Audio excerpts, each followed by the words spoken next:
عاود كيدلك راحتك. قال لي هذه هذا غليظ. والشهيد الكورونا تشبط على الشهيد. هيا بالعبيد. بارك الله. بالعكس كرمناش. كنت تبشر ما كانش حاضر. سمعتوا؟ كنت ابسون، كنت ابسون ولا لا؟ شكون يعيطوا لك تقول يا عبيد؟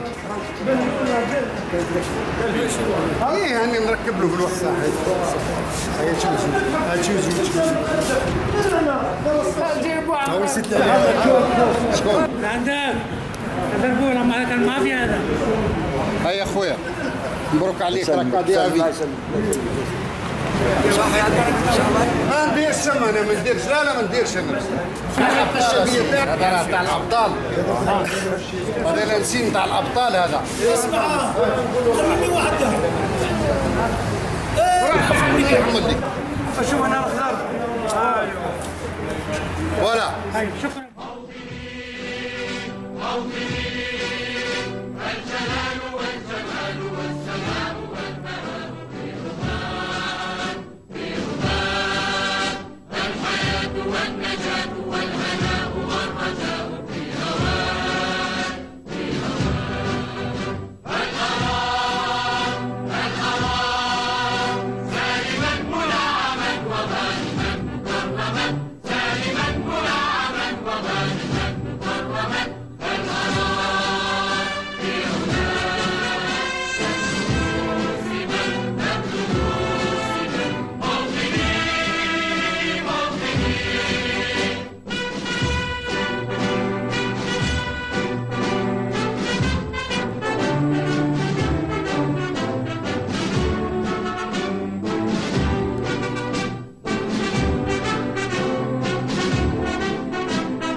إخواني لا تنسوا شهداءكم من ضحوا لحياة البلاد. مين؟ إخواني لا تنسوا شهداءكم من ضحوا لحياة البلاد. مين؟ بالدموع والدماء تراكم حرب الأهل والصحبة مع الأولاد.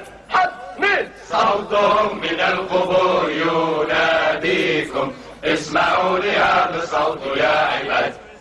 مين؟ الاتحاد عنواننا تضحية شعارنا حرية غايتنا يحيى الوطن.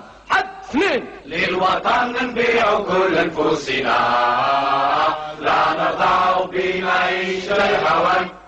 مين؟ اتحاد عنواننا، تضحية شعارنا، حرية غاياتنا، يحيى الوطن. إخواني لا تنسوا شهداءكم من ضحوا لحياة البلاد. بسم الله الرحمن الرحيم. جماعة أرحب بكل الإخوة اللي جاوا من بن عباس وخارج بن عباس، لأن معظم الحاضرين جاوا من خارج بن عباس.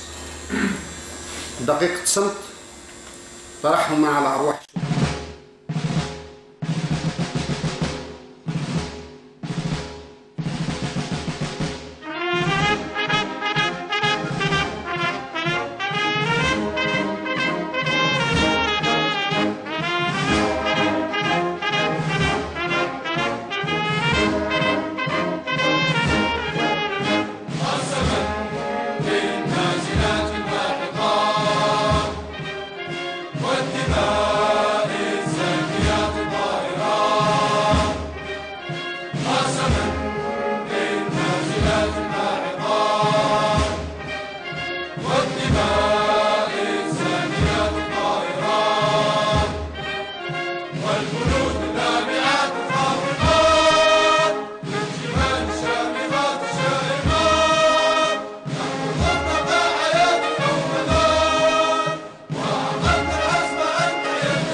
في إطار المحاضرات التي تعودت منظمة الأمير عبد القادر سيدي بن عباس تقديمها، خاصة المحاضرات التاريخية والثقافية، نستضيف اليوم أخ عزيز علينا السيد شنتوب بن علي، عقيد متقاعد، شرفنا وشرفونا الأخوة من معسكر من وهر ومن تلمسان لحضور محاضرة تحت لواء يوم الشهيد 18 فبراير. المحاضرة تحت عنوان عودة الشهيد وعظمة شعب. فليتفضل السيد العقيد مشكورا. بسم الله الرحمن الرحيم.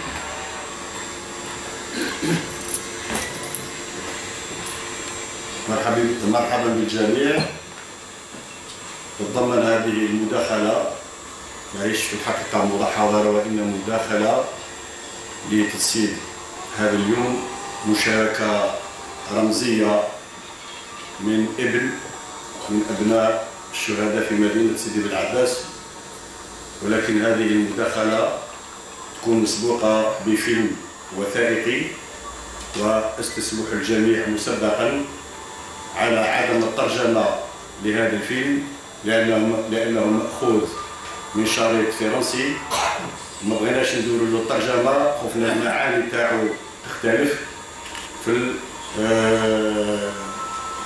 نشاهد الفيلم مع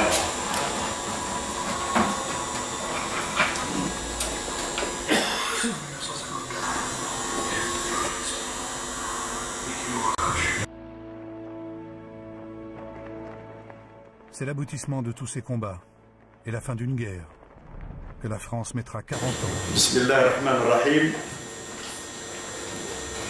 لا تحسبن الذين قتلوا في سبيل الله أمواتا بل أحياء عند ربهم يرزقون. صدق الله العظيم.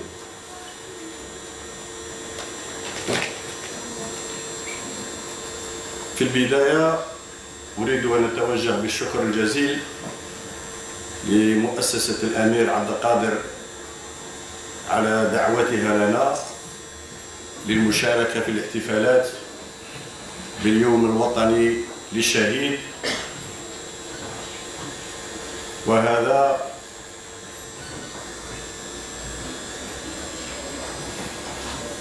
هذه المناسبة اللي يعرفها الجميع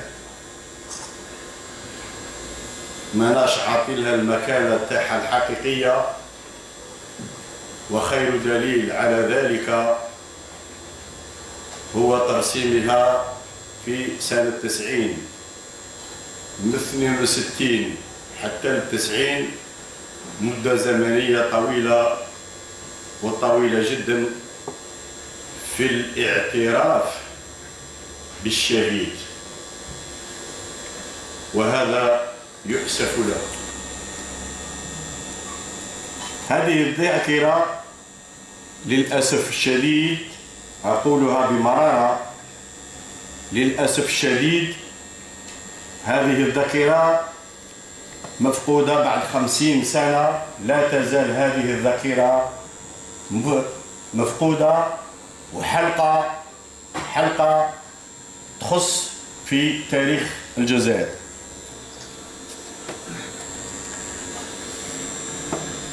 لأن الذاكرة هي التاريخ نفسه. الذاكرة هي التاريخ، ماهيش مناسبات وأكل وعلامات معلقين في الشوارع وفي المدارس وإلى غير ذلك. الذاكرة ليست هذه هي. والتاريخ راه ممتد في الأعماق، قرون في هذا البلد. نريدها أيضا محطة للوقوف على إنجازات الهيكلية والمؤسساتية في بناء الدولة الحديثة، خدمة للشعب لا للأفراد، خدمة للشعب لا للأفراد. نريدها كذلك وقفا للقول للذي أخطأت، وللذي أصاب أحسنت، وإلا كيف يمكننا أن نرتقي لمصاف الأمم؟ وهل يستوي الذين يعلمون والذين لا يعلمون؟ في حياتنا، على الأقل في حياتي، لم نسمع في القاعة من يشاطرني الرأي، لم نسمع منذ الاستقلال لليوم، ونتأسف نقولها أمام أبناء الصغار، ولكن الحقيقة هذه هي. ولم نسمع ولو مرة واحدة مسؤول منذ الاستقلال لليوم حوسب على ما فعل في المنصب تاعه، ولا مرة واحدة، ولا في استبداده في السلطة، ولا مرة واحدة.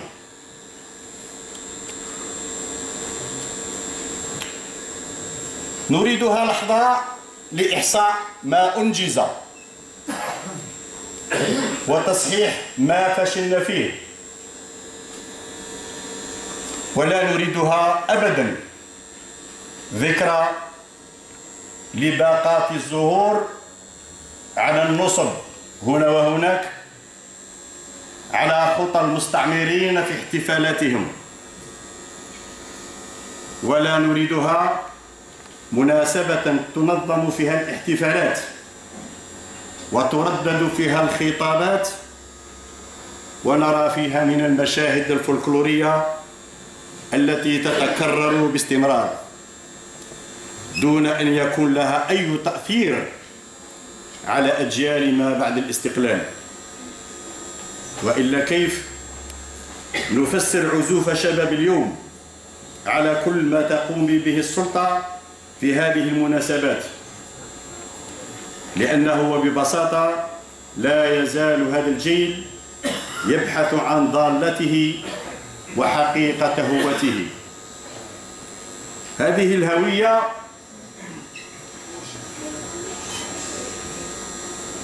الأساس تاعها ثوابت الأمة.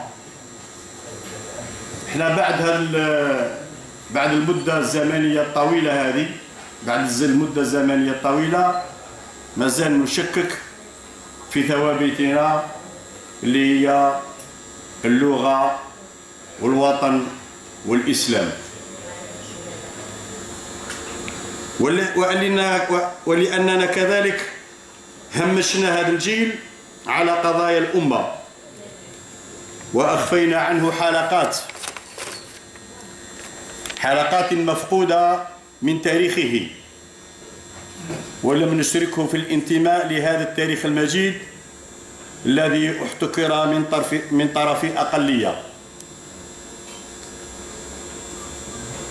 ناسين في ذلك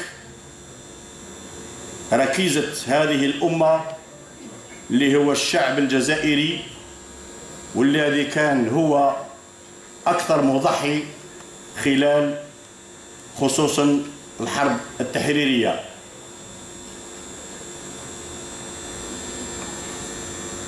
ولخصنا كل ما دار خلال 7 سنين من الثورة، لخصناه في مجموعة بما يسمى بالأسرة الثورية.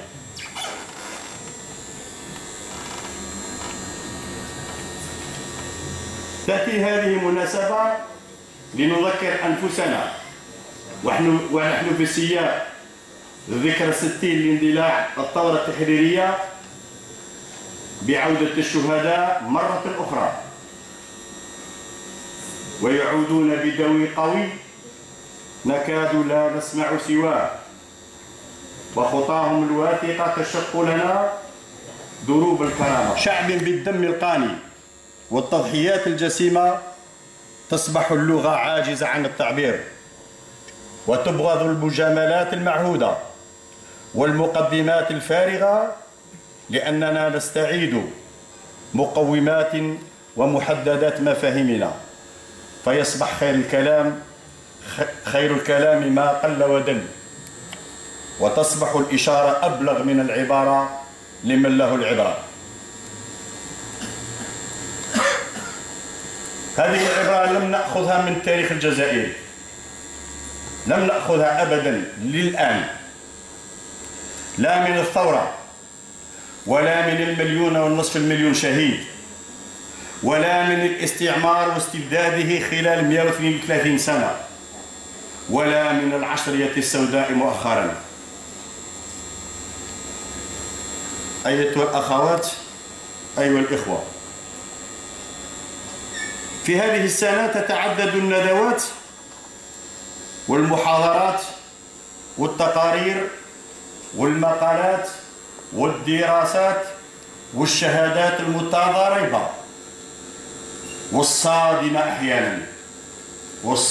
أحيانا حول الثورة والشهداء وكذا المجاهدين والقيل والقال،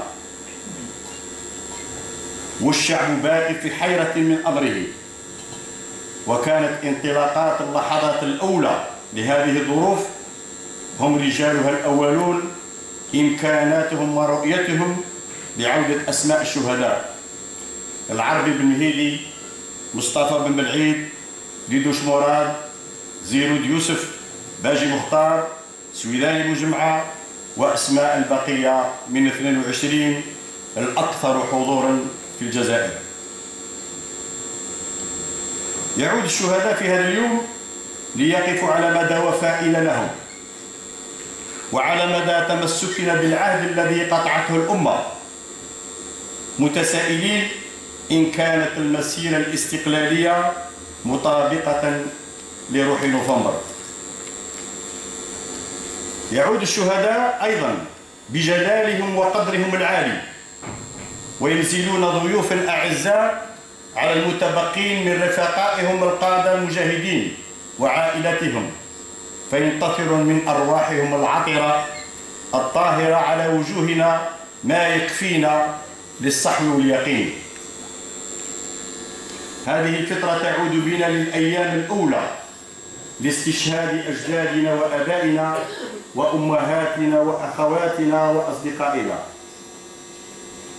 في هذه الفترة يدخل شهداء الثورة بيوتهم من جديد، يعانقون أبناءهم وأحبائهم ويمرون بالأزقة والشوارع.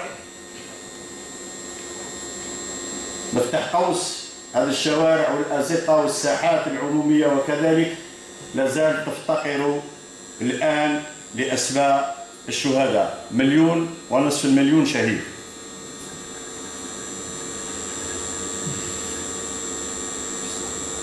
يمرون بالأزقة والشوارع وعلى سفوح الهضاب وقمم الجبال، يبثون الابتسامات ويشيرون بأيديهم الواثقة لجماهير الشعب ليقولوا هيا إلى الأمام، واصلوا رحلة المجد. ويأتي الشهداء اليوم ليسيجوا الحلم من المؤامرات ويحصنوا الشعب من المكائد والفوضى الخلاقة التي أطلقت أمريكا وحلفائها صفارة انطلاقها خاصة في العالم العربي.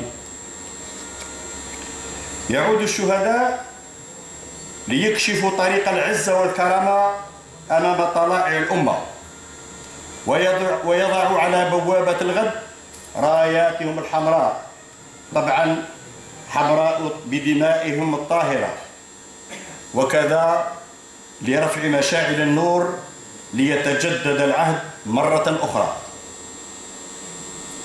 ويأتي الشهداء هذه الأيام لأننا في أحوج ما نكون فيه لغيرة الغايورين والمجاهدين الحقيقيين على أوطانهم، ونخوة الأحرار للتضحية من أجل الوطن لكي لا نقع فريسة لمن يزين لنا الفجور والانشقاق وخراب البيوت.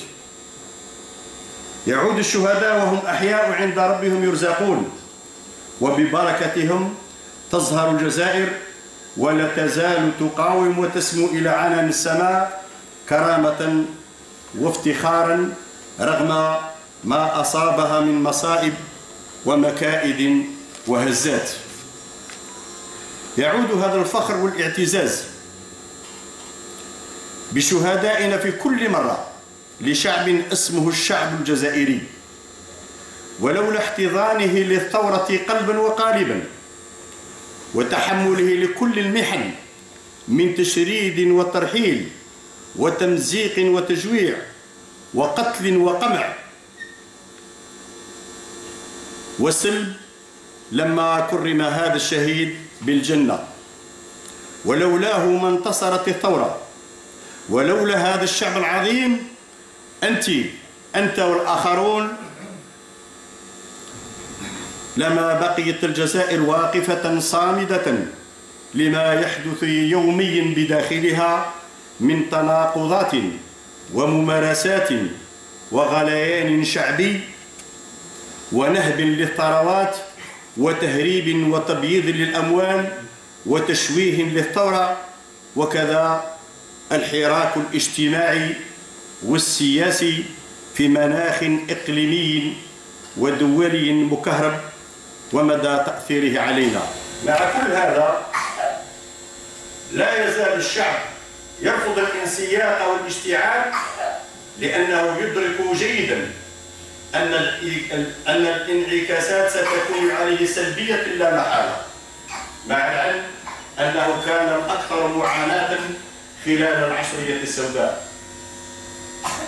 أيها الحضور الكريم، إن هذا الشعب يعرف جيدا أن هناك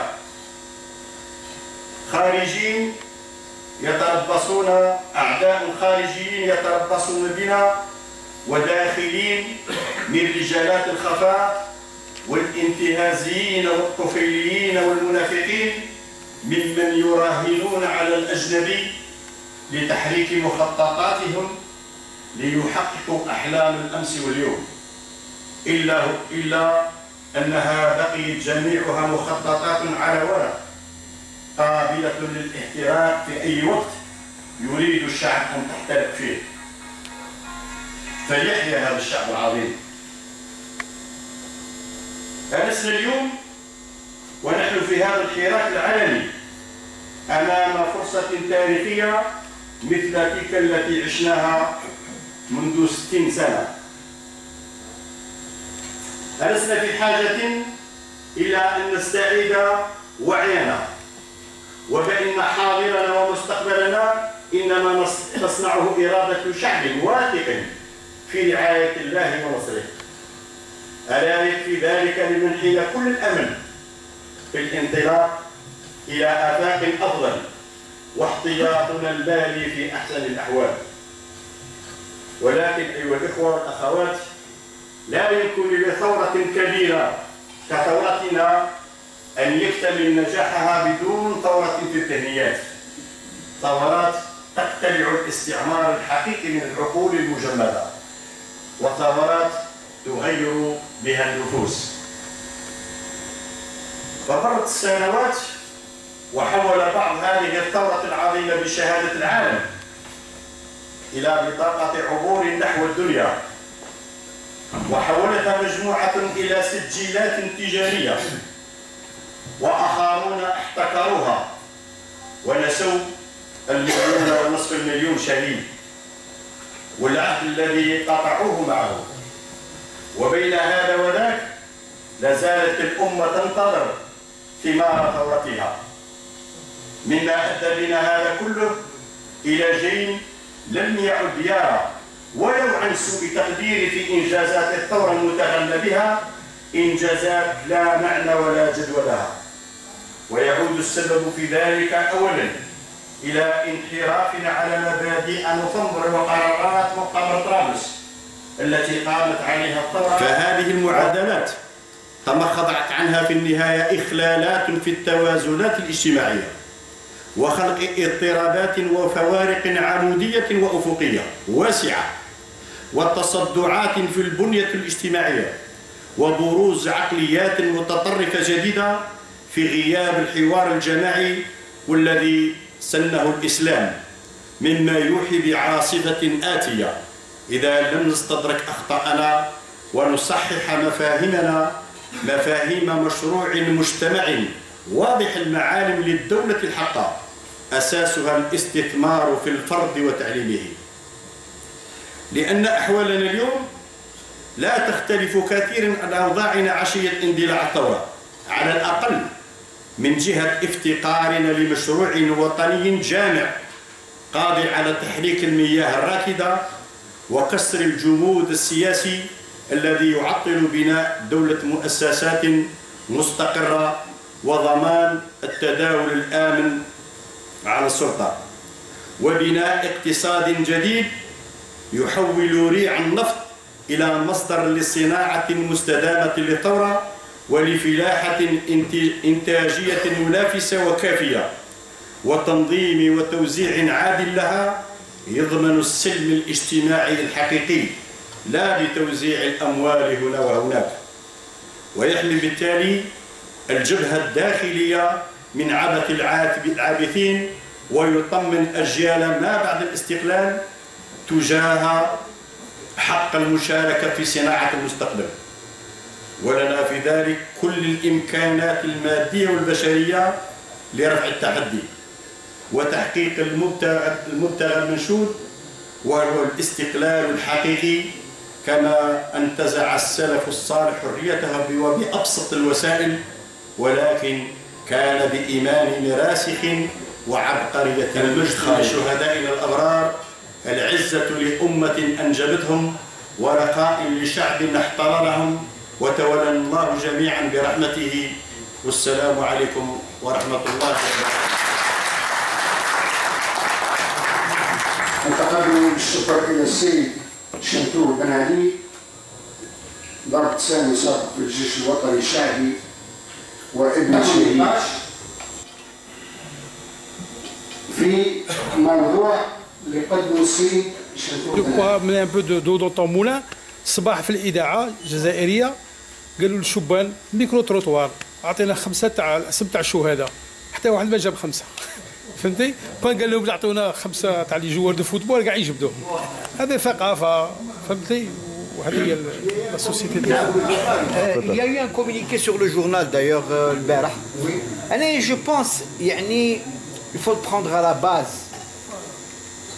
إحنا يوم كنا صغار ودخلونا ليكول سيتي افون لانديبوندونس، يعني كانوا التاريخ تاع فرنسا نعرفوه سور لو بو دي دوا، كانوا يبداو لنا يعني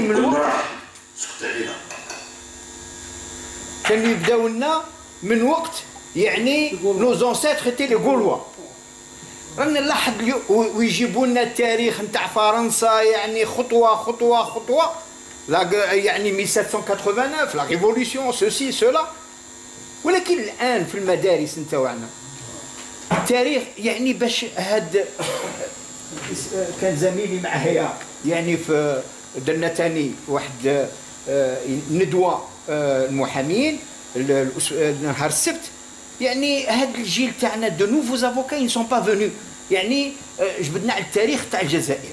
يعني للاسف انا نقول يعني خصها تبدا بالمدرسه، يجيبوا لنا الاولاد نتاعنا يعلموهم التاريخ من نهار اللي بدات قبل الثوره الجزائريه تاع 1954. يعني يجيبوا لنا التاريخ من وقت لي زوتومان ايتترا حتى الو. الا تكلموا على الشهداء سمحوا لي باش ما je ne vais pas intervenir à plusieurs reprises. Oui, je sais. Pour ne pas être trop lent et pour ne pas intervenir une deuxième fois. إلا نتكلموا على الشهداء يعني la révolution algérienne, si on prend par exemple l'exemple de la Bleuite, c'est Ben Issa يعني est au courant aussi de ce drame. يعني il y a eu un nombre incalculable يعني de jeunes cadres, de jeunes étudiants اللي مشاو ضحيه تاع لا ريفولوسيون، نقتلوا يعني الجيش تاعنا قتلهم بدون ذنب لخاطر ils ont été noyautés par la France. اذا نجيو كذلك نشوفوا les martyrs. Si on parle de martyrs يعني on peut considérer كريم بالقاسم comme martyr, on peut considérer يعني عبان رمضان comme martyr. C'est un pan de l'histoire qu'il faudrait يعني discuter longuement et on laisse ça aux historiens actuellement. Là, on parle de martyrs aussi. Je ne peux pas juger, je ne peux pas juger. La guerre de libération, c'est une guerre. Attendez. C'est une guerre, certes, mais on parle de façon générale de martyrs. يعني certains ont été des martyrs يعني même de notre révolution. Il ne faut pas l'oublier également. Là, il ne faudrait pas se cacher, yani, faire la politique de l'autruche aussi.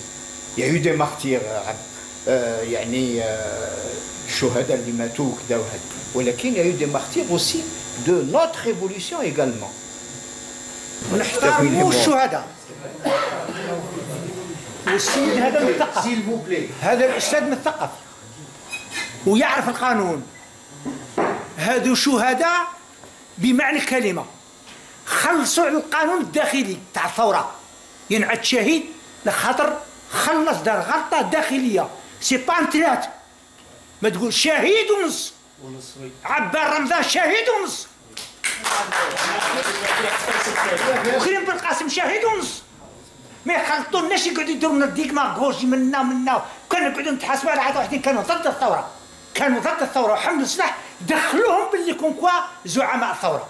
ما نبشوش في الثورة، الثورة عندها شرف وكاين اللي يخلصوا على احنا كان معنا طبيب خلص على غلطة والله ولا قال لهم قتلوني وكم تقتلون شر عندي ودكم كل شيء. وراه هنا اسمعني راه هنا المجاهد قال لهم تخلصوا شوف تقضوا عليا ليه ما تقضوش عليا نمشي نراندي وندقدق. هو قال لهم قضوا عليا. هذا دار غلطة داخلية. الثورة كانت عندها دولة تحت الخشاب، تحت خشاب كانت دولة منظمة. هذه كانت فيها لابيوي، كان فيها مزاج حتى مزاج الأمة اللي ما كانش، كان فيها البلدية، كان فيها مزاج الأمة، كان فيها دولة تحت خشاب. سمعتي؟ كانت مقيومة بكلش. القاضي عندنا القاضي، عندنا المجلس اللي يشرع. السجل تاع بن علي لا ماذا فيها توقف باش نسمعوك. bien revenir au sujet تاع بن علي في كذا. Ce sont les masses qui font l'histoire et non les individus كيما قالها في الانترودكسيون تاعو. وثانيا في كذا فضريك اسمه ننتقدوا نفسنا كسمو. صوت. ننتقدوا نفسنا حنايا بالذات. ننتقدوا نفسنا. لا dernièrement on vient de perdre une célèbre écrivain اسيا جبار فاطمه الزهراء من الحي. كان فيها ان تروك سور زوليخا وداك اسمه تيري. الاولاد تاعنا ما يعرفوش ميم باش شكون هذا. On avait trop, on avait une politique de compromis, on avait synchronisé certains individus qui nous s'attendent à un. Pour savoir que les Touaregs, ils ont besoin toutes les vérités, que ce soit voilà, même si même si c'est عبارة عن معليش يقولها هذا ما دائما في معركة دائما الوقوف في الباب. والصحابي هذا عندما يجي عند الجندي يقول هل لك من العلم؟ لا. لك من شجاعة؟ نعم. اتجهت طائرة تحلق يوم من بعد يوم في الجبال وبدا انظروا يا مجاهد، انظروا طائرة العدو، وأهرب أسرع حكم لنا للدار، أسرع حكم دخل في واد.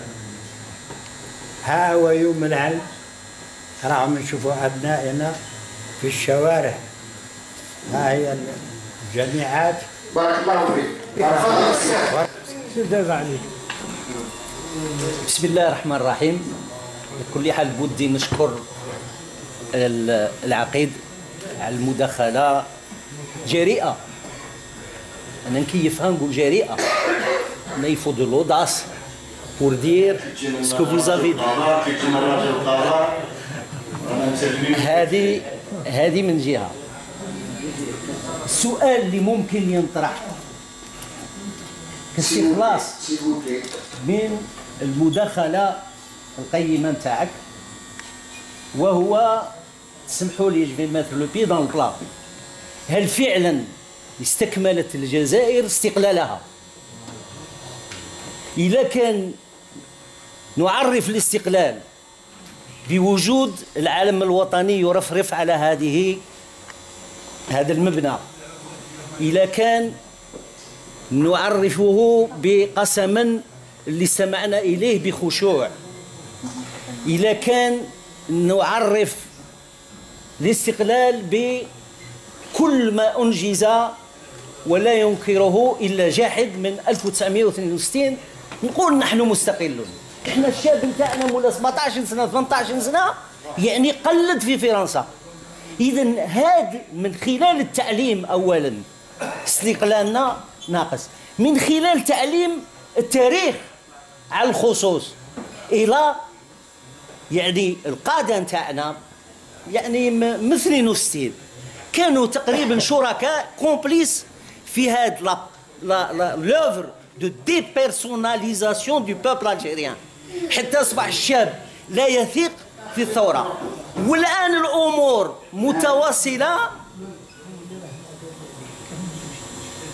متواصلة بشكل أبشع وأخطر. مؤخرا نسمع بأن ناس يخونوا في زعماء كبار تاع الثورة. خائن، كلمة خائن راهي شيء خطير. الخائن ماهوش الإنسان اللي يرتكب خطأ كما تفضل سي الأخضر، إنسان يرتكب خطأ يخلص عليه. الخائن هو اللي يبيع القضية للعدو. التخوين هذا كيفاش؟ كاين ناس يشكوا حتى في العدد نتاع الشهداء، يقول لك 1.5 مليون شهيد، ما كانش منها، كاع ما كانش منها، ما حسبهمش واحد من 1 إلى 1,500,000، ولكن هذه مفخرة، هذا رمز الآن تاع السيادة الوطنية. لما نشوف مثل هذه الأشياء، نشوف مثلا في دراسة التاريخ il y a eu une confiscation. واحد الوقت الشباب تاعنا كان يعرف باللي التاريخ تاع الجزائر بدا 19 جوان 65 سمى الاستعمار. لماذا سحب مشروع تجريم الاستعمار من مكتب المجلس الشعبي الوطني مباشرة بعد زيارة برنار كوشنر وتصريحه في مطار هواري بومدين أنه ما ينكتبش تاريخ وما تطبعش العلاقات ما بين فرنسا والجزائر إلا بعد موت الناس اللي ساهموا في الثورة. التساؤل المطروح حول ورحب بالسيد النهائي مشاهد الناس كل تعرفوه غني عن تعريف، وراه جاي يمشي بديديكي وقاعد التالي داير الوحده تاع الواسع، داير الشبكه. سيد نهاري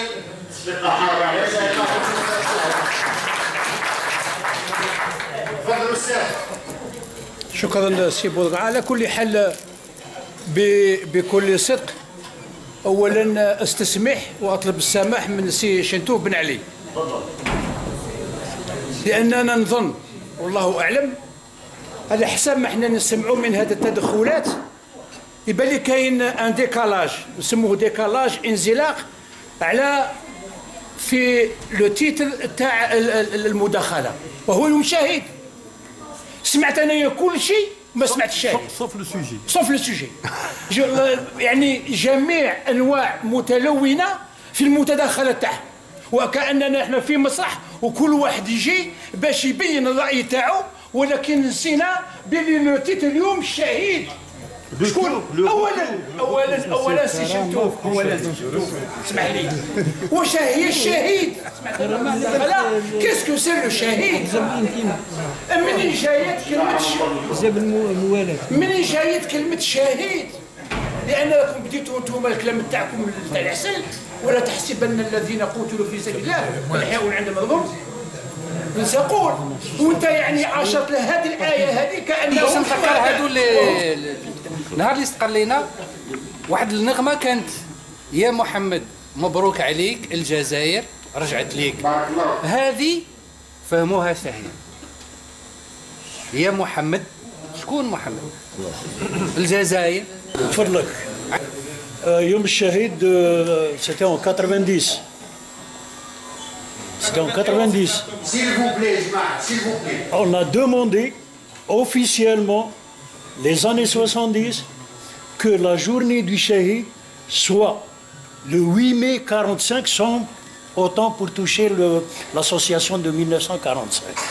On l'a demandé la journée du 8 mai 1945 avec symbole 45 000 morts. Et c'est tout. بارك الله فيك. هيا هم الناس يسمعوا فيك. لابس هذا الليمون. تفضل دور. يجي تشوف. على كل حال باغي نجيب لك في القضيه نتاع بن ميدي اللي مات من ناس بزاف هنا يعرفوا وين كنت في الثوره، واش هي الخدمه تاعي. نسمعوا للشاهد. اسمع واش كنت مقابل للسيرفيس دو رانسينيمون لي زيكوت، قال لي تاع بن ميدي جا تيليغرام من باريس لا ديجيام ريجيون ميليتار، وقال لهم عطاهم امر يفو لو توي بور ماركي.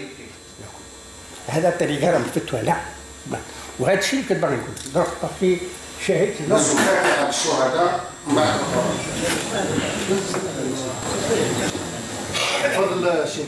أعوذ بالله السميع العليم من الشيطان الرجيم، بسم الله الرحمن الرحيم، وصل اللهم وبارك على سيدنا محمد وعلى آله وصحبه ومن سار على نهجه إلى يوم الدين. وبعد، أيها الأحبة الكرام، هذا أقل شيء نقوم به هو أن نكون خير خلف لخير سلف، وأن نرفع أكفنا متضرعين لله عز وجل أن يتقبل شهداءنا الأبرار في جواره، وأن يلحقنا بهم في جواره. يقول الله عز وجل في محكم تنزيله، وهذه الآية شرف للشهيد إن استطعنا أن نقول أنها تكفيه وتغنيه عنا جميعا، رغم أنهم ملزمون بإعطاء حقه. يقول الله عز وجل: ولا تحسبن الذين قتلوا في سبيل الله أمواتا بل أحياء عند ربهم يرزقون. يضيف النبي صلى الله عليه وسلم يقول: أرواح الشهداء في حواصل طيور خضر تطوف حول عرش الرحمن. بل واستثناهم الله عز وجل من الفتنة تاع الفزع تاع الصعب، والنبي صلى الله عليه وسلم أعطاهم بما أعطاهم الله عز وجل أنهم لا يفتنون في قبرهم. لماذا؟ سألوه النبي صلى الله عليه وسلم لماذا؟ قال لهم: كفى ببارقات السيوف فوق رأسه فتنة. يقول الله عز وجل: ولا تحسبن الذين قتلوا في سبيل الله أمواتا بل أحياء عند ربهم يرزقون فرحين بما آتاهم الله من فضله ويستبشرون بمن خلفهم اللي راهم وراهم، ويستبشرون بالذين لم يلحقوا بهم ألا خوف عليهم ولا هم يحزنون. نسأل الله سبحانه وتعالى أن يشفع فينا الشهداء، لأن رسول الله يقول الشهيد يشفع في 70 من أهله. اللهم اجعلنا من الذين يشفعون في الشهداء أو يشفعون فيهم الشهداء. نسأل الله سبحانه وتعالى أن يرحمهم وأن يجعل أجرهم عند الله عز وجل فاسح جنانه. اللهم اجعلنا جوار النبيين والصديقين والشهداء والصالحين وحسن أولئك رفيقا. نسأل الله سبحانه وتعالى أن يبارك في هذا الحضور. واستفدنا رغم أن الكلمة بصح دينا الفائدة، شيء الفائدة غير الشرف أنك كشاب أنا ولدت في الاستقلال أجلس إلى من شارك، هذه تبقى لي شرف ربما نقول هذا الأولى تاعي. وآخر ما نختم به هو الفاتحة. الحمد لله رب العالمين الرحمن الرحيم مالك يوم الدين إياك نعبد وإياك نستعين اهدنا الصراط المستقيم صراط الذين أنعمت عليهم غير المغضوب عليهم ولا الضالين آمين. سبحان ربك رب العزة عما يصفون وسلام على المرسلين.